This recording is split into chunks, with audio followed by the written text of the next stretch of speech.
All things unexplained.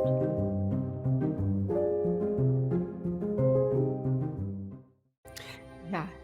So they are incredible. Now I have to ask, I was trying to figure this out. What we are actually seeing that's being released from NASA, that's sort of is that an artist's rendering of the science? Or what are we looking at exactly when we see these photos?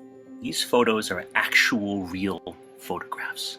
They're digital cameras, No! basically. Yeah, they're not artist No! renditions. Yeah, I cannot the believe that. Okay, yeah, that now my yeah, mind really is yeah. blown. They are actual I digital didn't think that at photographs. all. Yeah, yeah.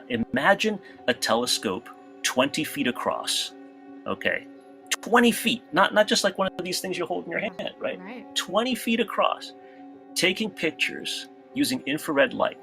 And what they do is they'll take a picture in infrared band 1 and map it with like red, and then infrared band 2 and map it with green, and infrared band 3 and match it with blue.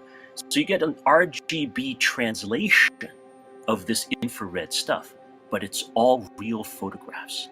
And Oh my God. the last picture, I know, it's amazing. And in the last picture, It's which amazing.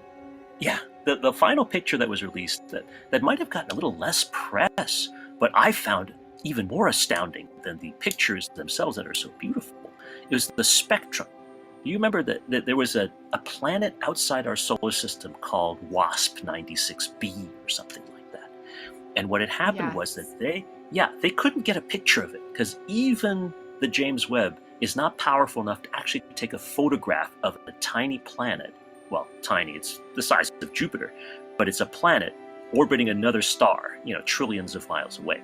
So what instead it was able to do was it took a picture, fuzzy, of the light coming through the atmosphere of this planet, and then broke down this fuzzy atmospheric picture into its component colors, producing something called a spectrum.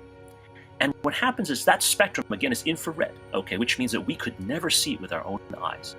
But by looking at the spectrum, they were able to confirm, my planetary science colleagues using the James Webb Space Telescope, that there is water vapor in abundance in the atmosphere of this exoplanet. I mean, imagine what that means, right?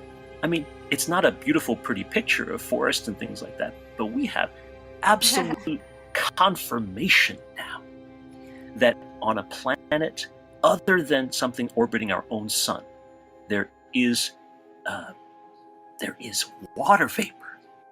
We know when we think of water, we're like, oh, life out there. Yes. So more than any of those other pictures that were beautiful and had incredible scientific content, which I love tremendously, this particular spectrum, which might not have seemed so beautiful right at the beginning, to me is the most telling of all, because it is the thing that most confirms to me that there probably is extraterrestrial life.